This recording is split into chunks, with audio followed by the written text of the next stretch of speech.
Hello hi good morning. कैसा है सब लोग? ठीक है। तो टेस्ट में सबसे ज़्यादा मार्क्स किसका आया था? अंशु का। अंशु को प्राइस में अभी कुछ नहीं मिलेगा क्योंकि ये फर्स्ट टेस्ट था। ठीक है, तो आज हम लोग क्या पढ़ेंगे? पादप जगत मतलब प्लांट किंगडम। शुरू कर दे।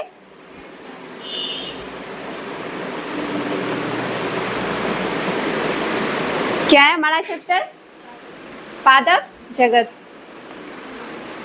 इसकी विशेषताएं पढ़ते हैं या फिर इसको इंट्रोडक्शन भी बोल सकते हैं हम लोग। ठीक। पादप जगत जो है हम लोग पहले ही एक टेबल पढ़े थे, सेकेंड चैप्टर जब पढ़ रहे थे तो उसमें पढ़े थे ना, पादप में कोशिकाएं कैसी होती है, कैसी होती है? हाँ, पादप प्लांटी में यूकेरियोटिक, बहुकोशिकीय और यूकेरियोट्स पढ़े थे ना। इसमें क्या रहेगा? केंद्रक सुस्पष्ट रहेगा और इसमें कोशिका भित्ति उपस्थित रहेगी। कोशिका भित्ति जो है ये सेलुलोज की बनी होती है। इसमें केंद्रक झिल्ली भी पाया जाता है। ठीक, फिर पढ़ते हैं इसको, फिर हम लोग याद करेंगे। इसमें कोशिका का प्रकार जो है कैसा होगा? यूकेरियोटिक कोशिकाओं के बने होते हैं। केंद्रक झिल्ली जो है, पौधे में केंद्रक झिल्ली न्यूक्लियस मेम्ब्रेन पाई जाती है। पोषण जो है, इसके अंतर्गत आने वाले सभी पादप क्या होते हैं? स्वपोषी। स्वपोषी में भी हम लोग पढ़े थे दो प्रकार की, रसायन पोषी और प्रकाश संश्लेषी। लेकिन यहाँ पे जो होगा प्लांट किंगडम में पोषण कैसा होगा? प्रकाश संश्लेषी। कैसा होगा? शारीरिक संरचना, सभी पौधे बहुकोशिकीय यानी कि मल्टी सेलुलर होते हैं। कैसे होते हैं? कोशिका भित्ति, पौधों की कोशिका भित्ति सेलुलोज की बनी होती है। किसकी बनी होती है? वृद्धि, पौधों में जीवन पर्यंत मतलब लाइफ लॉन्ग वृद्धि होती रहती है। पौधे की आयु जब तक रहेगी उसके बॉडी में मतलब जीवन पर्यंत क्या होते रहती है? ग्रोथ होते रहती है कुछ ना कुछ। जैसे क्या हम लोग क्या है, मनुष्य है ना, तो हम लोगों में क्या होता है, एक टाइम के बाद जितना हाइट भी बढ़ना होता है वो वृद्धि हो जाती है, लेकिन एक टाइम के बाद वृद्धि क्या हो जाता है? रुक जाता है। लेकिन विकास होते रहता है शरीर का।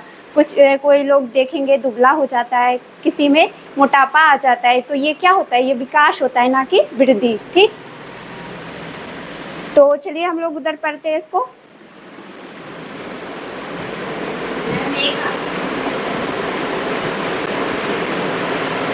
पेज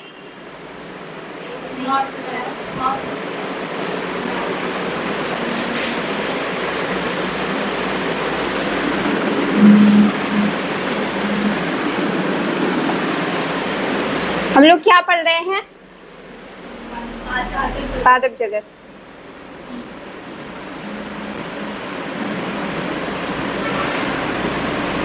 क्या बात है, पहले से मतलब ग्रीन ग्रीन लिखा गया क्योंकि हम लोग पादप जगत पढ़ रहे हैं ना।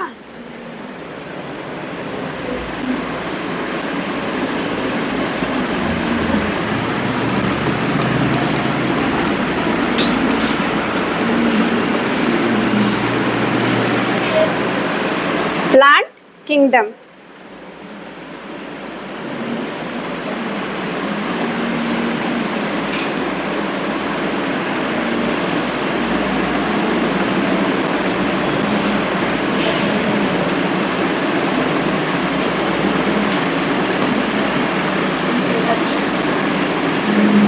नोट भी करते जाना है। ठीक, तो पादप जगत के बारे में हम लोग अभी क्या पढ़े कि इसकी कोशिका भित्ति कैसी मतलब इसमें कोशिका कैसी होगी?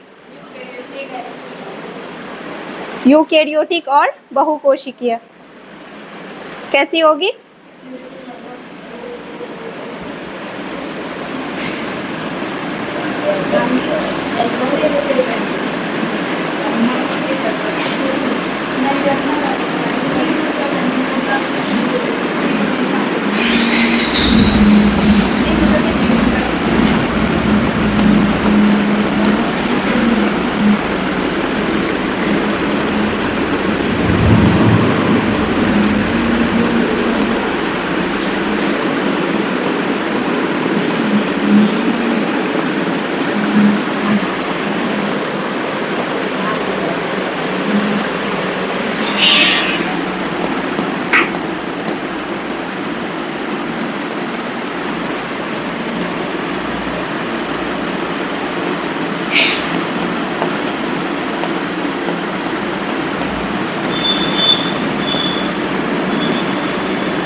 पौधे की कोशिका भित्ति किसकी बनी होती है? सेलुलोज की।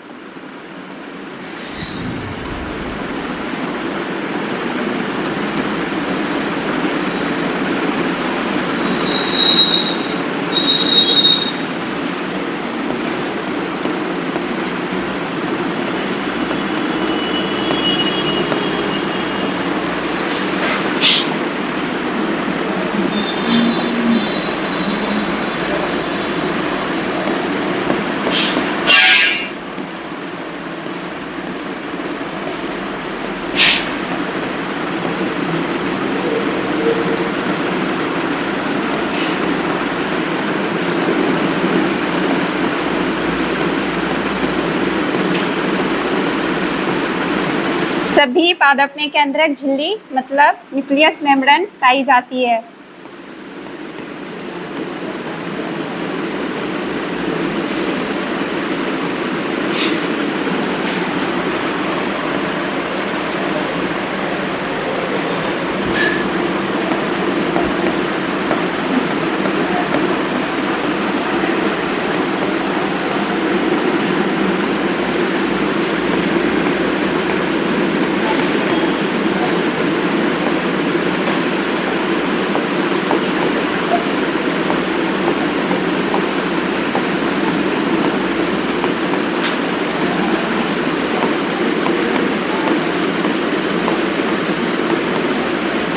पादपों में क्या होती है? जीवन पर्यंत वृद्धि होती है।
पादपों का अध्ययन क्या कहलाता है?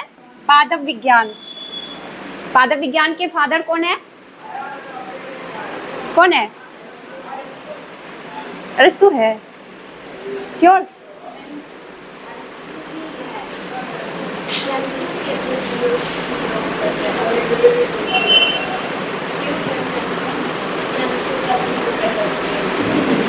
हो गया? वह क्यों फ्रेश स्ट्रेस है, लिख दे क्या?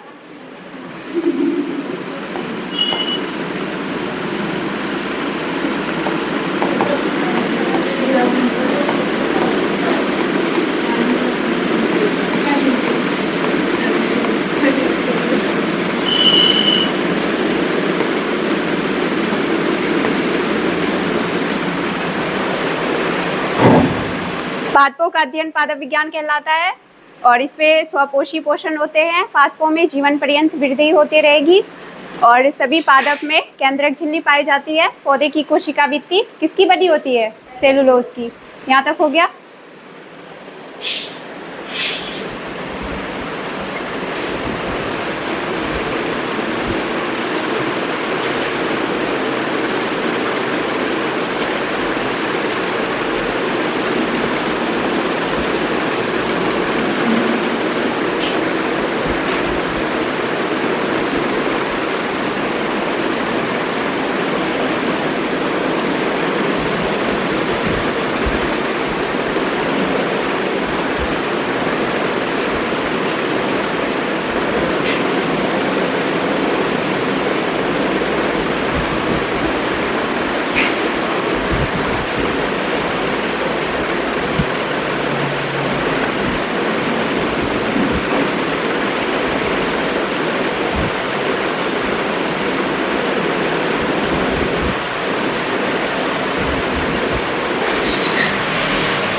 यहाँ तक हो गया सबका?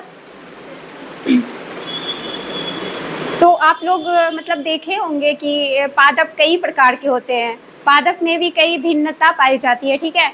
आप लोग देखे होंगे कि हम लोग मतलब कुछ पादप को धूप की आवश्यकता होती है, कुछ को धूप में ही रखा जाता है। आप लोग देखे होंगे कि बहुत सारे ऐसे प्लांट होते हैं जो कि हम लोग अपने रूम में भी रख सकते हैं, रखते हैं ना। और कोई कोई पादप ऐसे होते हैं जो कि थोड़ा सा भी नमी हुआ वहाँ पे काई की तरह वो जम जाते हैं, तो वो सब क्या है, पादप ही है वो सब। कुछ पादप बहुत बड़े होते हैं, कुछ छोटे होते हैं। इसके आधार पर एक वैज्ञानिक आया, किसी में देखा कि फूल आता है, किसी में फूल नहीं आता है। ये सब आधार पे क्या किया, पादप को वर्गीकृत किया गया। एक वैज्ञानिक आए, आइकलर। कौन आए? आइकलर नामक वैज्ञानिक ने क्या किया, फूल एवं बीज के आधार पर पौधों को 2 भागों में बांटा। कितने भागों में बांटा? एक होता है जिसमें कि पुष्प होता है वो वाला, और जिसमें पुष्प और बीज नहीं होते हैं वो वाले। ठीक, लिखो।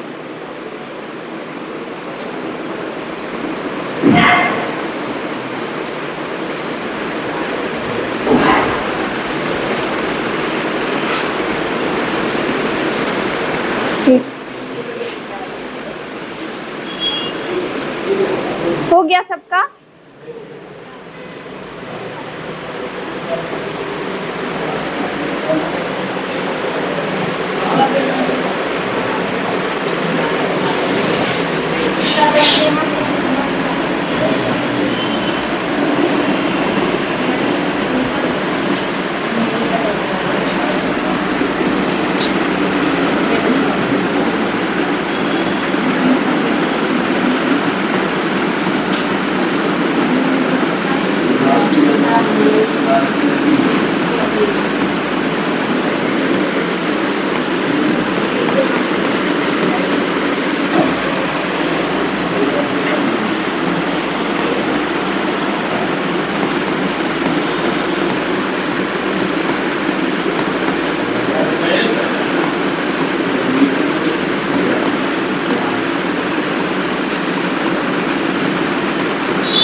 आइकलर ने क्या किया, आइकलर नामक एक वैज्ञानिक आया, उसने फूल एवं बीज के आधार पर पादप को कितने वर्ग में बांटा? 2 भाग में।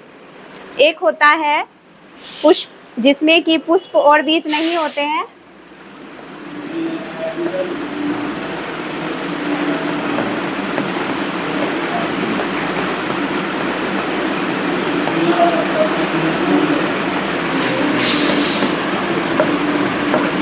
दूसरा होता है पुष्पोद्भिद।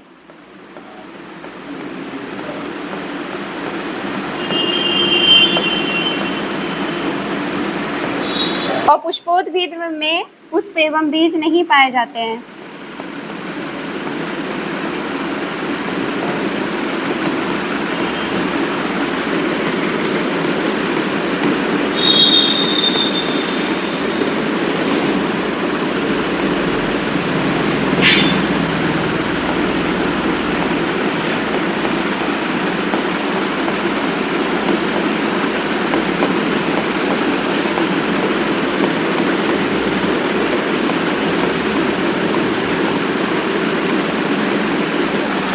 कौन सा वैज्ञानिक आया? आइकलर। आइकलर ने पादप को कितने भाग में बांटा? 2 भाग में। और पुष्पोद्भिद और पुष्पोद्भिद। और पुष्पोद्भिद में क्या हो जाएगा, पुष्प एवं बीज नहीं पाए जाते, और पुष्पोद्भिद में पुष्प एवं बीज पाए जाते हैं।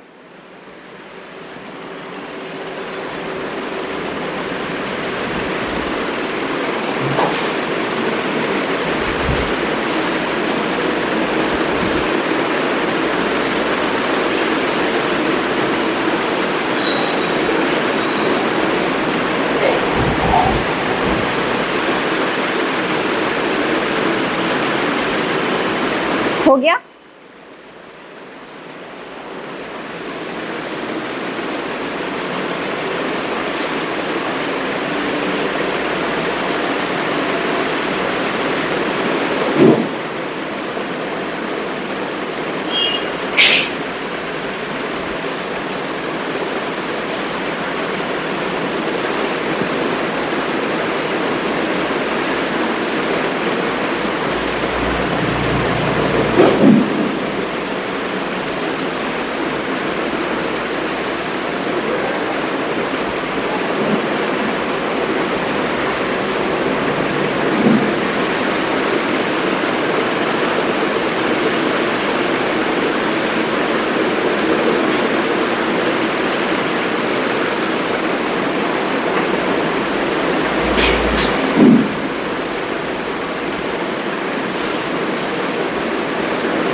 हम लोग ऐसे सुनते हैं तब तक कि पादप जगत को कितने भाग में बांटे, 2 भाग में, अपुष्पोद्भिद और पुष्पोद्भिद। अब इसको भी बांटा जाएगा। अपुष्पोद्भिद का मतलब क्या हो जाएगा, इसमें पुष्प एवं बीज नहीं होते हैं, ठीक, और पुष्पोद्भिद में पुष्प एवं बीज होते हैं। तो अपुष्पोद्भिद को 3 पार्ट में बांटेगा। कितने पार्ट में? थैलोफाटा, ब्रायोफाटा और टेरिडोफाटा। कौन कौन? थैलोफाटा, ब्रायोफाटा और टेरिडोफाटा। और उसको पुष्पोद्भिद को 2 पार्ट में, कितने पार्ट में? जिम्नोस्पर्म और एंजियोस्पर्म। फिर थैलोफाटा को 2 पार्ट में, ये भी 3 पार्ट में बटेगा, शैवाल, कवक और लाइकेन। कवक और लाइकेन तो हम लोग पिछले क्लास में पढ़ लिए हैं, बचेगा सिर्फ शैवाल। तो इसमें अपुष्पोद्भिद का थैलोफाटा जुड़ेगा, उसमें क्या पढ़ेंगे हम लोग? शैवाल। आगे बढ़े, शैवाल पढ़ लिए हैं, वो थोड़ा सा था, वो सहजीवी पढ़े थे ना, तो इसीलिए उसका एग्जाम्पल पढ़े थे। कवक और शैवाल मिलके क्या बना था? लाइकेन बना था। आगे बढ़ जाना।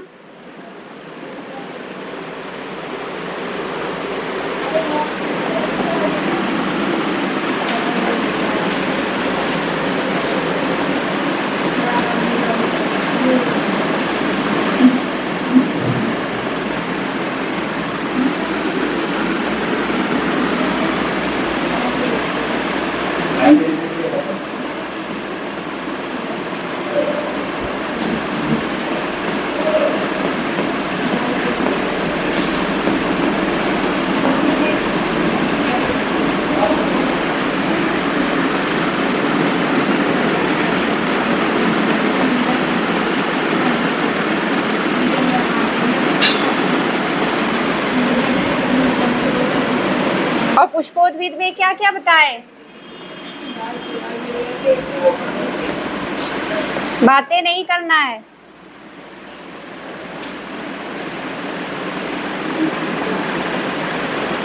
क्या क्या बताए थे, याद है?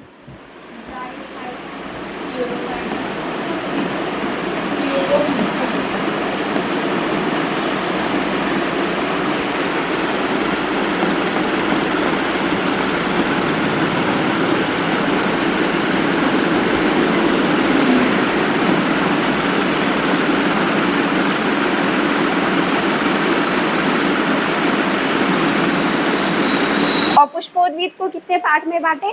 3, थैलोफाटा, ब्रायोफाटा और टेरिडोफाटा। थैलोफाटा को भी 3 पार्ट में बांटा गया है। और लाइकेन।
पुष्पोद्भिद को कितने पार्ट में बांटे? 2 पार्ट में, अनावृत बीजी या आवृत बीजी। इसको एंजियोस्पर्म और जिम्नोस्पर्म भी बोलते हैं। अब जो आवृत बीजी है, इसको भी 2 पार्ट में बांटा गया है। एक हम लोग ये चार्ट पढ़ लिए, उसके बाद सारा एक एक करके पढ़ते जाएंगे।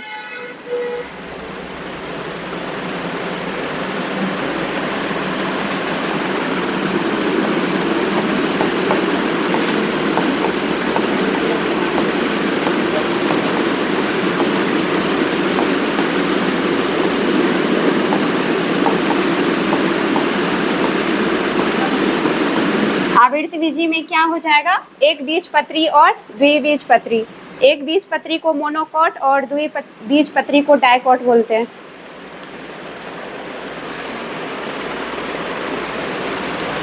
यहाँ पे जो है ये और ये हम लोग पढ़ लिए पिछले चैप्टर में, और हम लोगों को आज शैवाल अलगी पढ़ना है।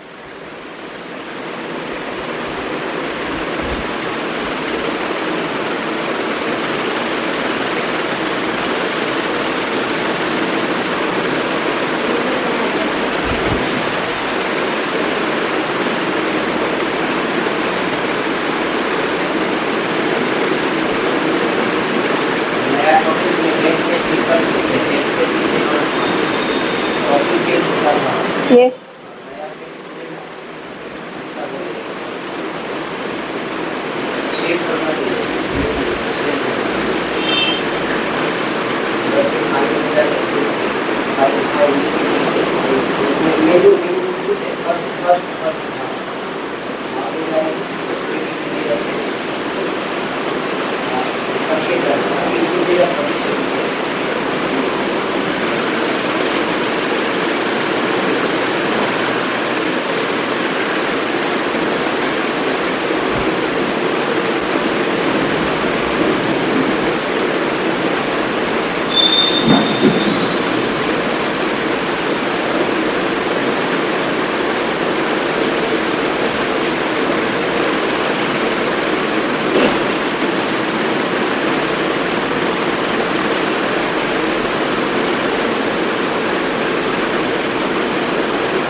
हो गया आपका।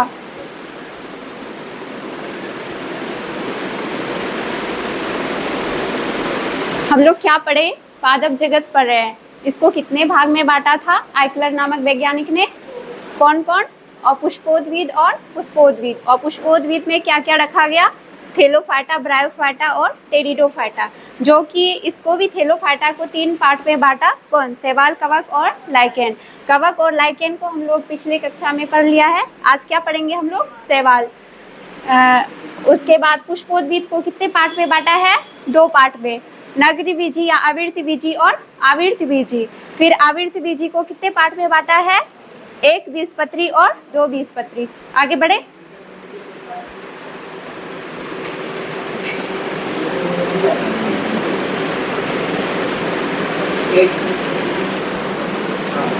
हो गया है सबका?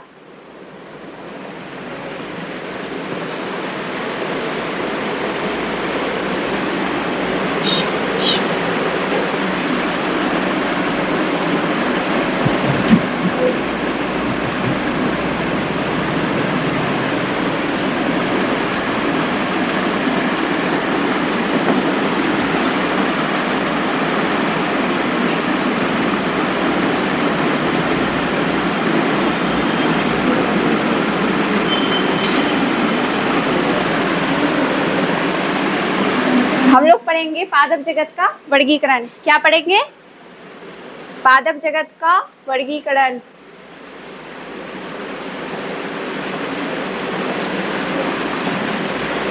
यहाँ पे मतलब बहुत सारे वैज्ञानिक आए, इन्होंने अपने अपने, जैसे कि केरोलस लिनियस आया, इसने देखा कि इसमें कृत्रिम तरीके से, मतलब केरोलस लिनियस क्या, द्वि प्रणाली जगत के इसको फादर भी बोलते हैं। केरोलस लिनियस को पढ़े थे ना पिछले चैप्टर में। तो इसने देखा कि पादप में 2-3 लक्षण है, तो इसके आधार पर इसने कृत्रिम वर्गीकरण के आधार पर वर्गीकृत किया। किसने? केरोलस लिनियस ने।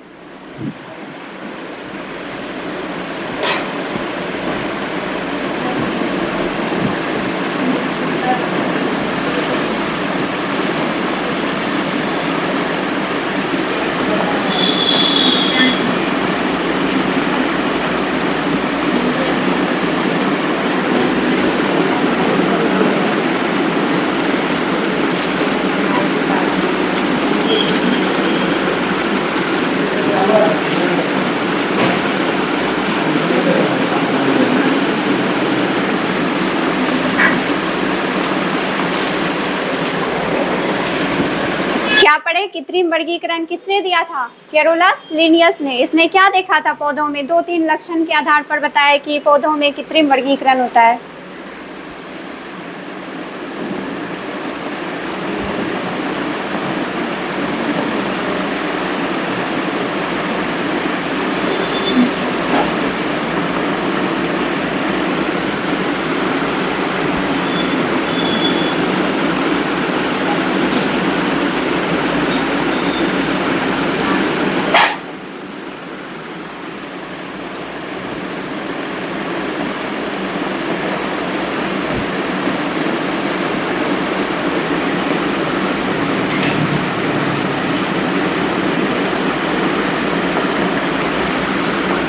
दो वैज्ञानिक आया, बेंथम और हुकर। इसने बताया कि पौधों में प्राकृतिक वर्गीकरण होता है।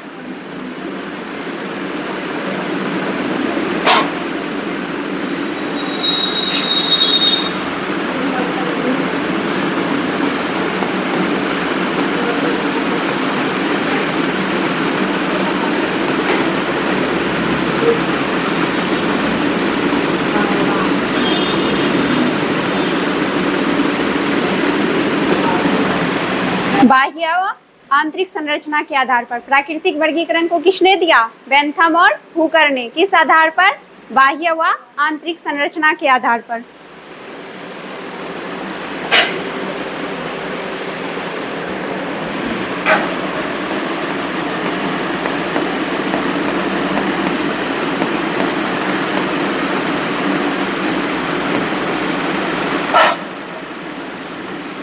कोशिका वर्गीकरण।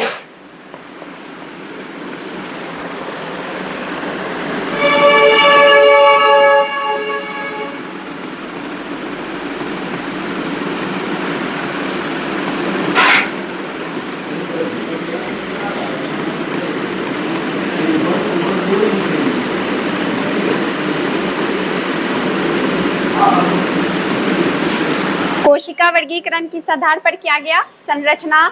इसमें कोशिका का जो है संरचना कैसा रहेगा, यानी कि स्ट्रक्चर, उसके बाद केंद्रक कैसा रहेगा, कोशिका भित्ति किस प्रकार से रहेगी। ठीक।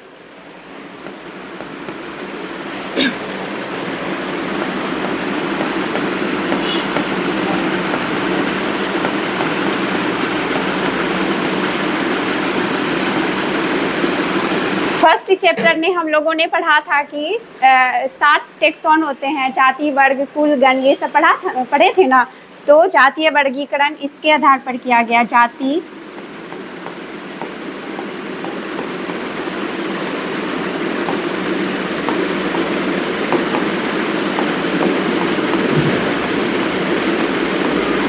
जाति, कुल, वंश, गण के आधार पर।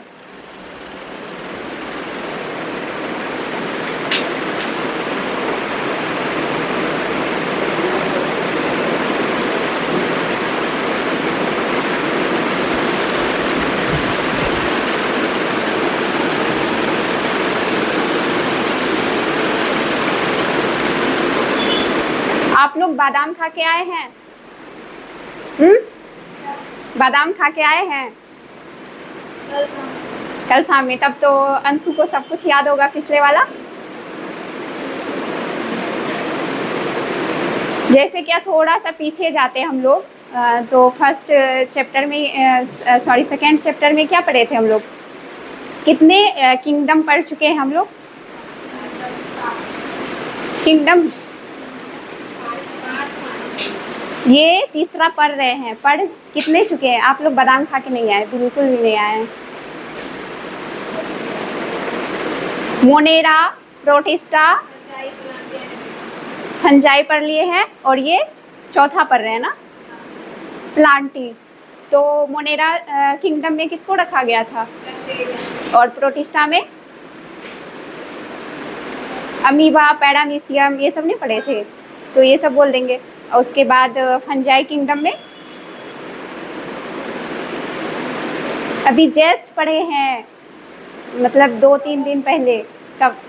वही कवक जगत में किसको रखे थे? फंजाई को रख दिए थे। नहीं बच्चा, उसमें बताना है ये सब क्या जो जैसे कि यीस्ट पढ़े थे, एक कोशिकीय, पेनिसिलिन पढ़े थे, गेहूं में जैसे कीट रोग पक्सिनिया के कारण हुआ था, तो ये सब बताना है कि ये सब चीज़ों को उसमें रखा गया था। और उसके बाद आज हम लोग प्लांटी जगत पढ़ रहे हैं, तो प्लांटी जगत में क्या रखेंगे? सभी पौधों को।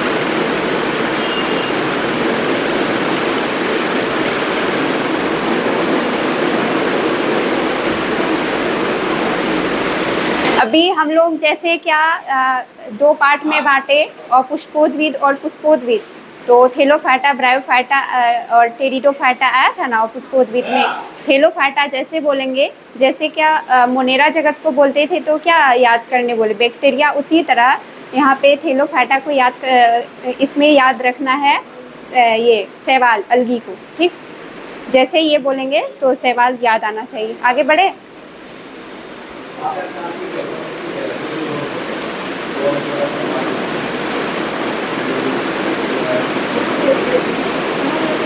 हाथ का स्पीड बढ़ाना है। इतना स्लो लिखेंगे तो बोर्ड एग्जाम में छूट जाएगा फिर क्वेश्चन का आंसर।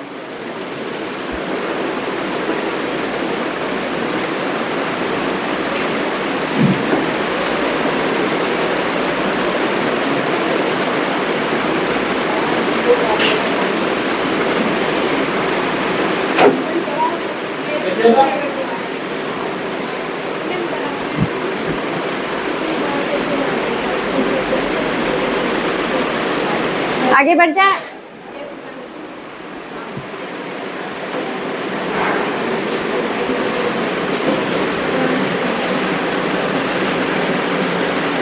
हम लोग इसको रिपीट कर लेते हैं।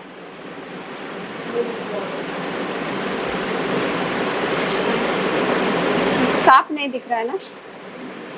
पादप जगत का वर्गीकरण, पादप जगत को दो पार्ट में बांटे थे, और पुष्पोद्भिद और पुष्पोद्भिद। इसको क्रिप्टोगेमस बोलते हैं, फेंड्रोगेमस बोलते हैं। और पुष्पोद्भिद को तीन पार्ट में बांटे थे, थेलोफाइटा, ब्रायोफाइटा और टेरिडोफाइटा। फिर थेलोफाइटा को तीन पार्ट में बांटे थे, शैवाल, कवक और लाइकेन।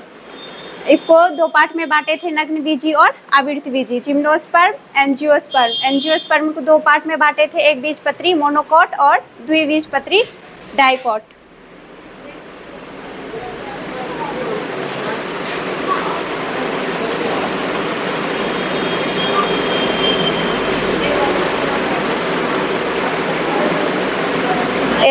सारा चीज का स्ट्रक्चर देख लेते हैं। ये क्या है? अलगी है, शैवाल। क्या है ये?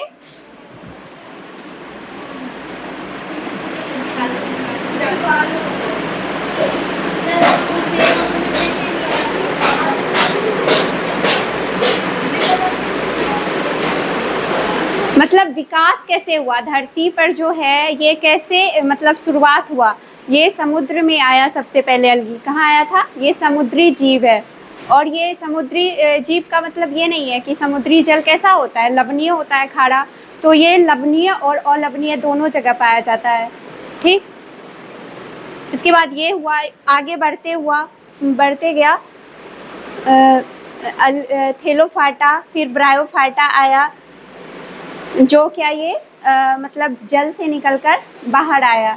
इसको पादप जगत का उभयचर भी बोलते हैं, ब्रायोफाइटा को। ठीक, उसके बाद ये टेरिडोफाइटा है। क्या है ये? टेरिडोफाइटा।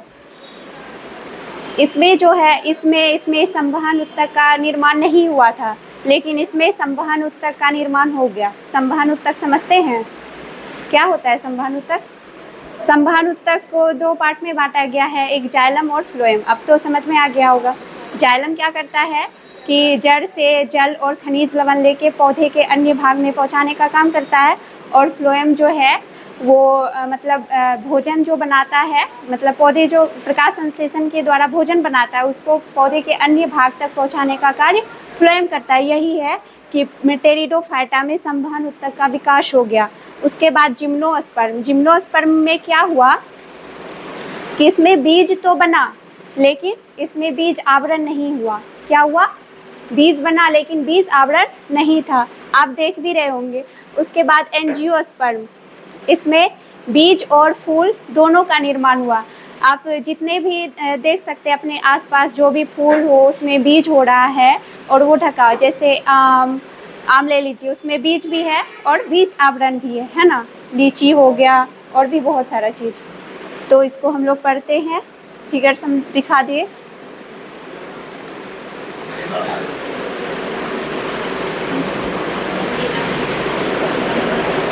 हम लोग क्या पढ़ेंगे अभी? हमारा टॉपिक क्या है? अलगी, शैवाल। थैलोफाइटा में मुख्य रूप से किस जीव को रखा है? शैवाल, अलगी को। किसको रखा है? शैवाल को। तो शैवाल का जो आवास पूछेगा ये मुख्यतः जलीय होते हैं। कैसा होता है? जलीय। जलीय में भी कैसा? लवणीय और अलवणीय दोनों। और इसमें क्लोरोफिल उपस्थित होता है। अब क्लोरोफिल उपस्थित है तो इसमें पोषण कैसा हो जाएगा? स्वपोषी।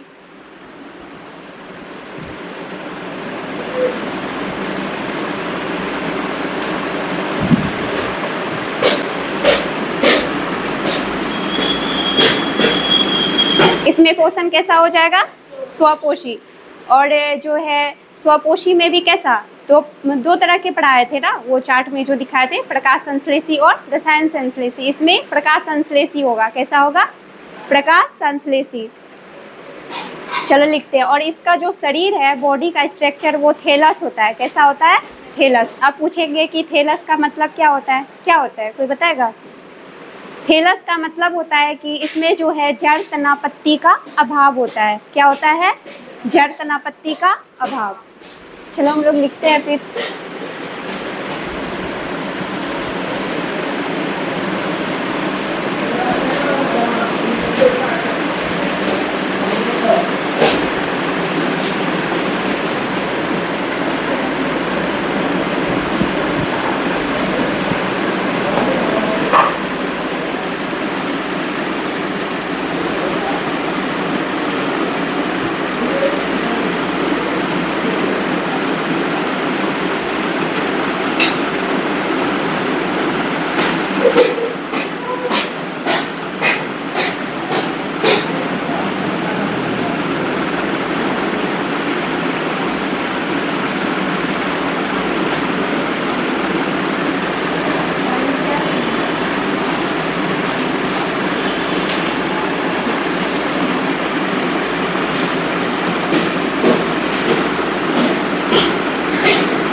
मुख्यतः कैसा होता है? जलीय। जलीय में भी कैसा?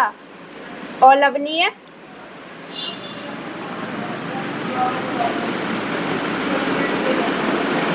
अलवणीय और लवणीय दोनों। मतलब नमक वाला जल में भी और विदाउट ऐसे स्वच्छ जल में भी। ठीक।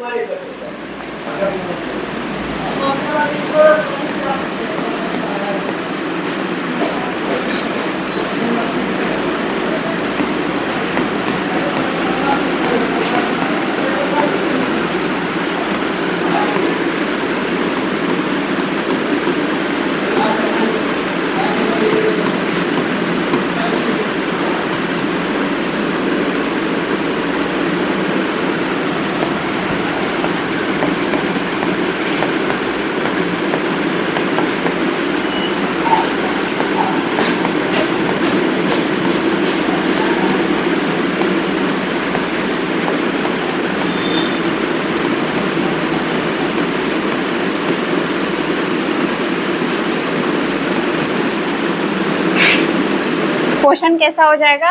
स्वपोषी, प्रकाश संश्लेषी।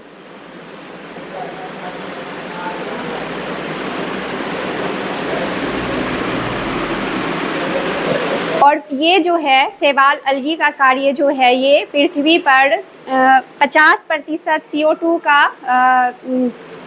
ये स्थिरीकरण करता है, नाइट्रोजन स्थिरीकरण करता है। ठीक,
इसका शरीर कैसा होगा?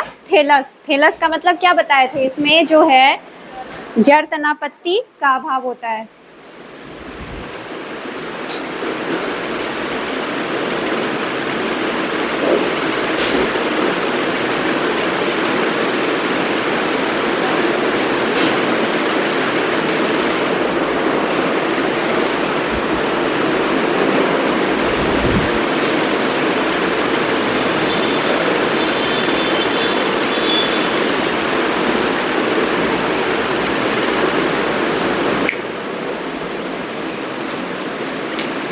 नींद आ रही क्या वर्षा? मानसी,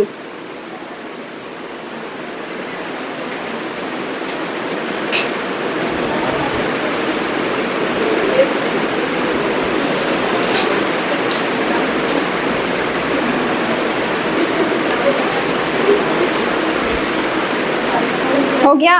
आगे बढ़े।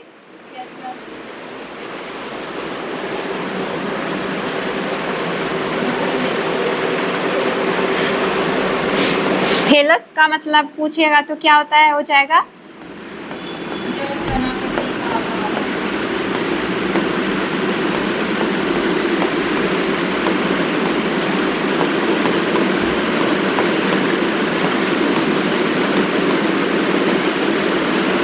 जड़ तनापत्ति का अभाव रहता है इसमें। इस टाइप से कुछ आप लोग जब मतलब समुद्र या नदी में देखेंगे तो कुछ ऊपर से लगेगा कि इसमें बड़ा बड़ा जड़ होगा, रूट्स होंगे, लेकिन जब उसको उठाएंगे तो वो विदाउट रूट्स रहता है। ठीक, तो वो जब ऐसा कुछ स्ट्रक्चर देखने के लिए मिलेगा समुद्र या नदी में तो समझ जाइएगा वो क्या है? शैवाल है। क्या है?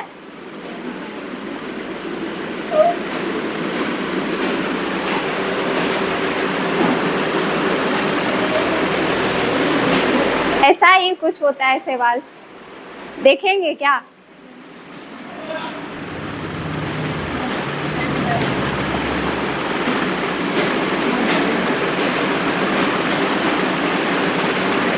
यहाँ पे समझ में नहीं आएगा पर ऐसा ही होता है। देखिए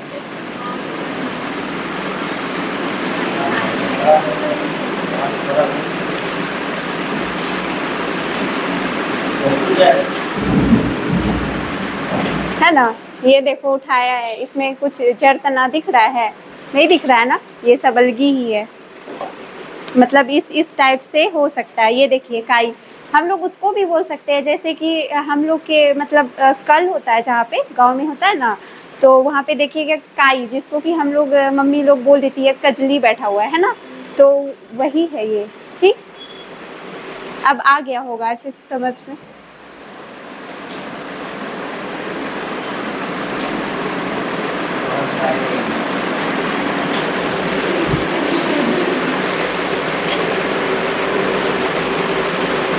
इसका बॉडी कैसा होता है? थैलस होता है, यानी कि जड़ तना सॉरी तथा लिख दिए। आप लोग भी वही लिख लिए थे क्या? नहीं ना, ठीक है। जड़ तना पत्ती का अभाव होता है। अब इसमें बहुत सारे मतलब रखा गया है, इसको क्या बोलते हैं, एग्जाम्पल वगैरह, जैसे क्या होता है ये लिख ली थी, तथास्तु, ठीक। चलो, तो इसमें मतलब कुछ जैसे कि हम लोग पढ़े थे तंतुमयी होते हैं शैवाल में, उसमें पढ़े थे ना कवक में तंतुमयी, इसमें भी शैवाल भी तंतुमयी होते हैं, फिर कुछ कॉलोनी बना के रहते हैं, ठीक।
कॉलोनियस शैवाल कुछ ऐसे मतलब जैसे कि ऐसे भी देखते होंगे, एक कॉलोनी है। कॉलोनी क्या होता है कि वहाँ पे ढेर सारा लोग रहता है, तो उसी तरह वॉलवॉक्स जो है ये कॉलोनियस शैवाल है, मतलब एक जगह एक इकट्ठा होके रहता है।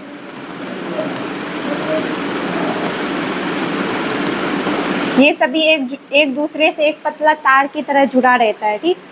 और तंतुमय शैवाल स्पायरोगाइडा और यूलोथ्रिक्स, तंतुमय के बारे में बताए थे ना, ऐसे ऐसे कुछ ऐसा ही रहेगा, इसका स्ट्रक्चर कुछ ऐसा हो जाता है।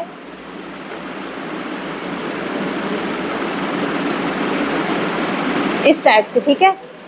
तो इसको लिखिए, तंतुमय शैवाल स्पायरोगाइडा और यूलोथ्रिक्स।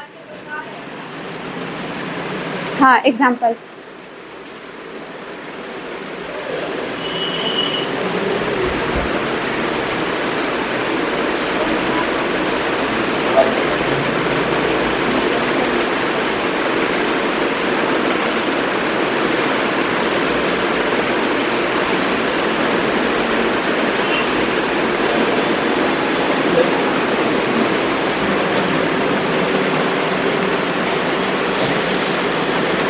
कसाबिक और अकसाबिक के बारे में तो हम लोग पिछले कक्षा में बहुत सारा पढ़े थे। कसाबिक का मतलब क्या होता है, उसमें पूंछ जैसी संरचना निकली हुई रहती है। तो यूलोथ्रिक्स जो है ये इसमें कसाब रहेगा, कसाबिक।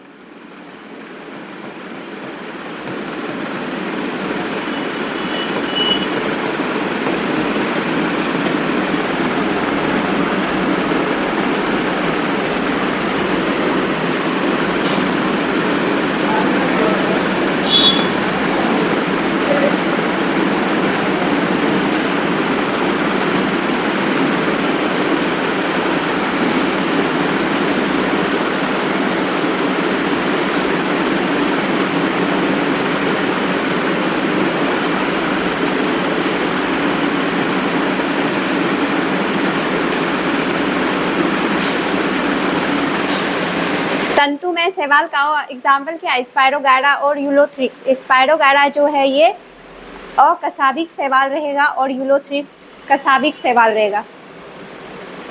इसमें भी देखिए कसाब, जैसे कि मान लीजिए कि ये क्या है, शैवाल हो गया, ठीक।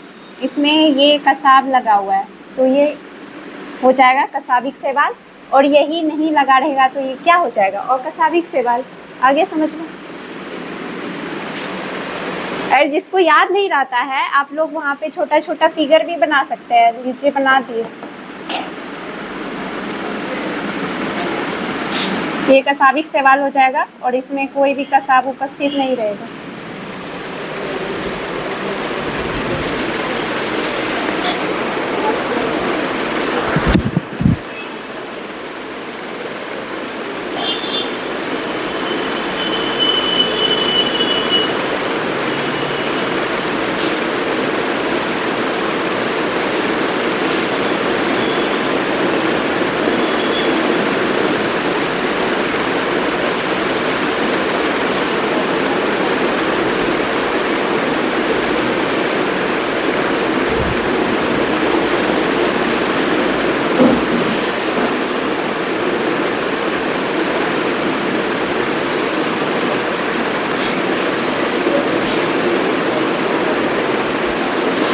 अब हम लोग इसमें सवाल में जो है रिप्रोडक्शन कैसे होता है, किस किस विधि से हो सकता है, वो सब पढ़ लेंगे।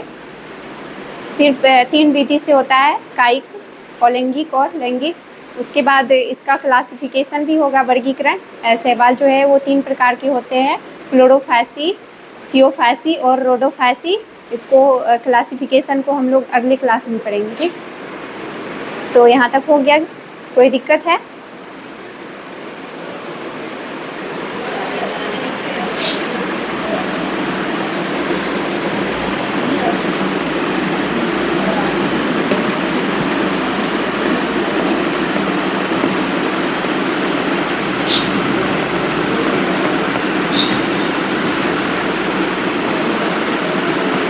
क्या क्या बताएं?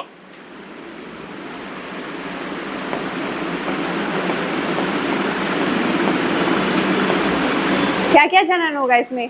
वेजिटेटिव, एसेक्सुअल और सेक्सुअल।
शैवाल यानी कि अलगी में रिप्रोडक्शन कितने प्रकार का होगा?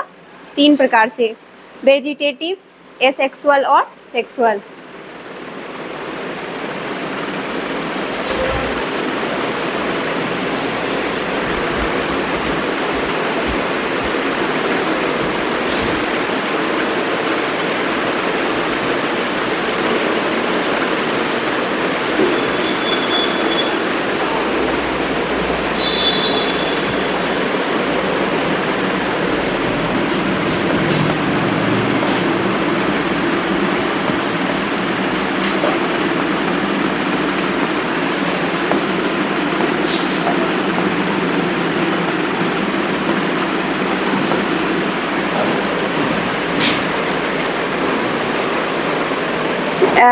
जिसे कि हम लोग काई बोलते हैं। क्या बोलते हैं? काई। शैवाल एक काई की तरह ही होता है।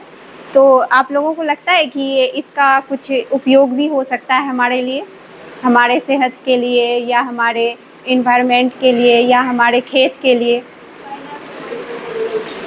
चाइना में दवाई बनाता है।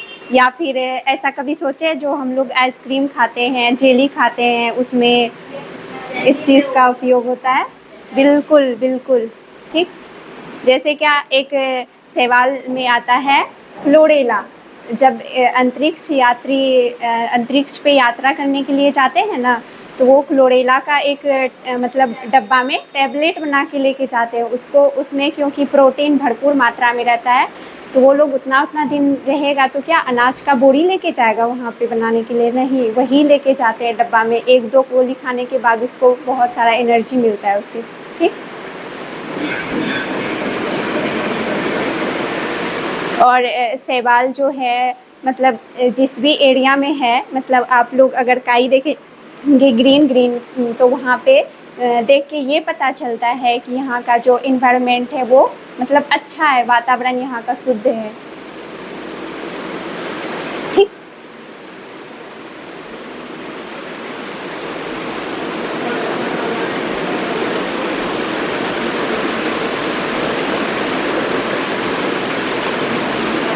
सर सो गए।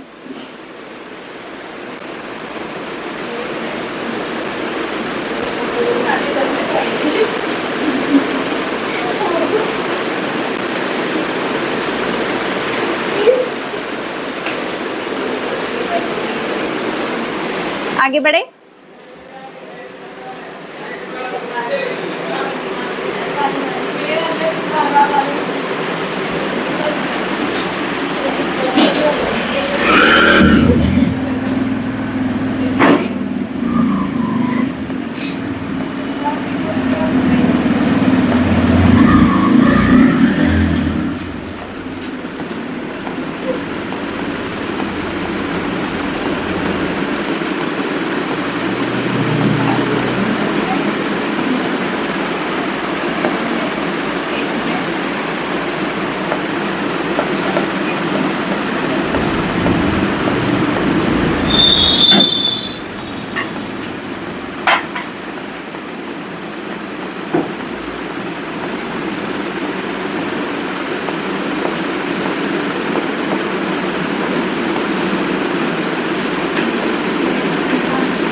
क्लोरेला और स्पाइरुलिना जो है विटामिन व प्रोटीन से क्या होता है?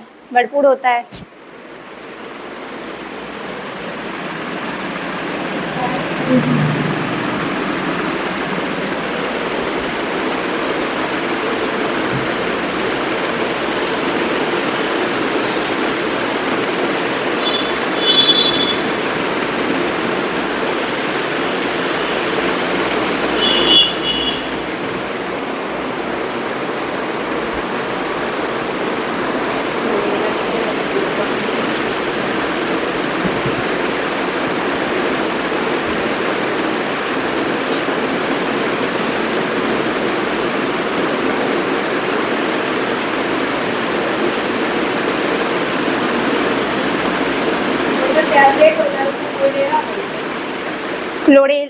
क्लोरेला बोलते नहीं है, क्लोरेला नामक शैवाल से तो वो बनाया जाता है टेबलेट।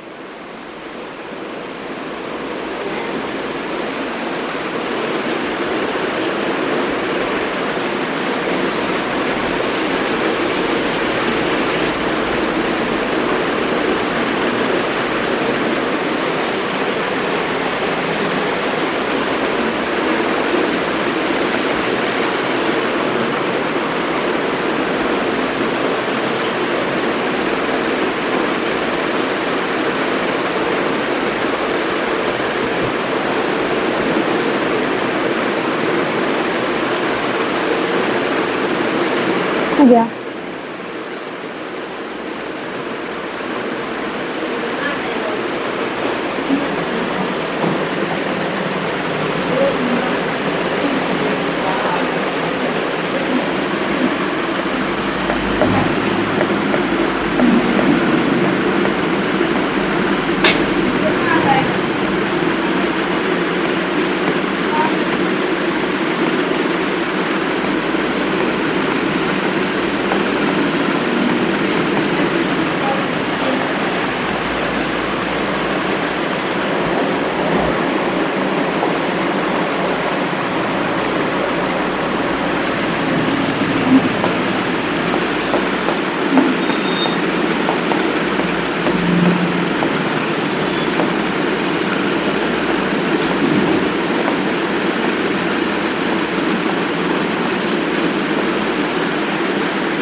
अगर अगर सवाल का उपयोग किसमें होता है? जेली और आइसक्रीम बनाने में।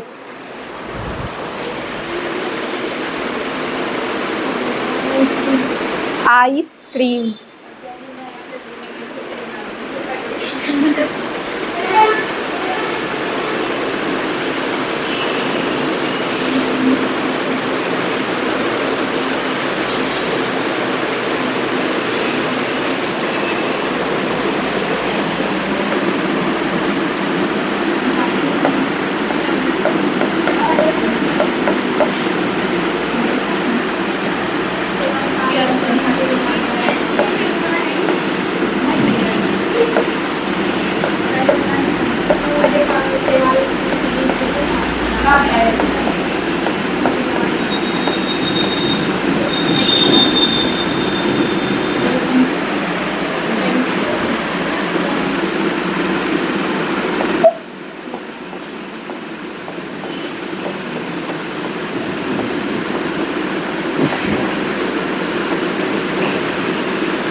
कुछ शैवाल का उपयोग प्रतिजैविक एंटीबायोटिक के उत्पादन में भी किया जाता है।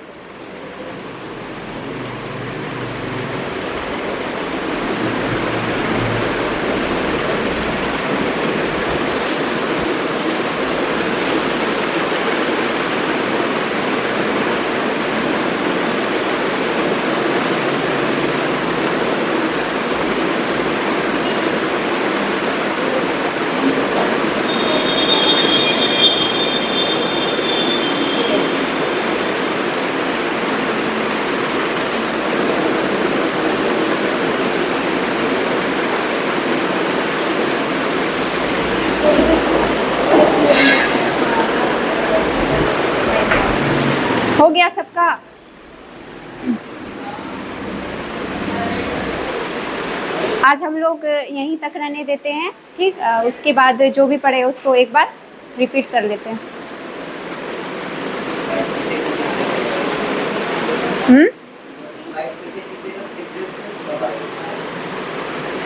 अच्छा कोई बात नहीं,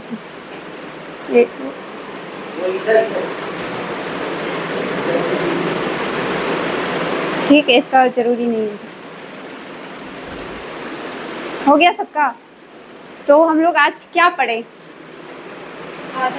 पादप जगत। पादप जगत में जो पढ़े, इसमें सभी पौधे कैसे होंगे? बहुकोशिकीय और यूकेरियोटिक। पोषण कैसा होगा? स्वपोषी और प्रकाश संश्लेषी। इसमें जो है जीवन पर्यंत वृद्धि होगा। और ये इसमें जो है पादप में कोशिका भित्ति किसकी बनी होगी? सेलुलोज की। इसमें केंद्रक झिल्ली उपस्थित रहेगा, ठीक। फिर एक वैज्ञानिक आया, कौन? आइकलर। इसने बोला पुष्प एवं बीज के आधार पर पौधों को दो भाग में डिवाइड किया। कौन कौन? और पुष्पोद्भिद और पुष्पोद्भिद। और पुष्पोद्भिद वे होंगे जिसमें कि फूल और बीज नहीं होंगे। पुष्पोद्भिद वे होंगे जिसमें कि फूल और बीज होंगे, ठीक। फिर इसको भी और पुष्पोद्भिद को कितने पार्ट में बांटा? 3 पार्ट में, थैलोफाटा, ब्रायोफाटा और टेरिडोफाटा। और थैलोफाटा में हम लोग आज क्या पढ़े? शैवाल। शैवाल के बारे में क्या क्या पढ़े? शैवाल जो है ये मुख्यतः नमी युक्त या कोई लकड़ी रखा हुआ है काफ़ी टाइम से पत्थर में, वहाँ पे भी उग जाते हैं। मुख्य रूप से ये जलीय होते हैं। जलीय में भी कैसा कैसा? लवणीय और अलवणीय, दोनों प्रकार के जल में ये हो सकते हैं, ठीक है। इसमें पोषण कैसा होगा? अगर क्लोरोफिल उपस्थित है तो पोषण कैसा होगा? स्वपोषी। स्वपोषी में भी कैसा? प्रकाश संश्लेषी, ठीक। इसका बॉडी जो है, बॉडी का स्ट्रक्चर कैसा होता है? थैलस। थैलस के समान, मतलब इसमें जड़ तनापत्ति का अभाव होता है, ठीक है। उसके बाद हम लोग क्या पढ़े? इसमें इसका कुछ एग्जाम्पल पढ़े, ठीक है। जैसे कि तंतुमय में स्पायरोगाइडा और यूलोथ्रिक्स आ जाएगा। उसके बाद कॉलोनीय शैवाल में क्या था? वॉलवॉक्स था ना। और उसके बाद क्या पढ़े हम लोग?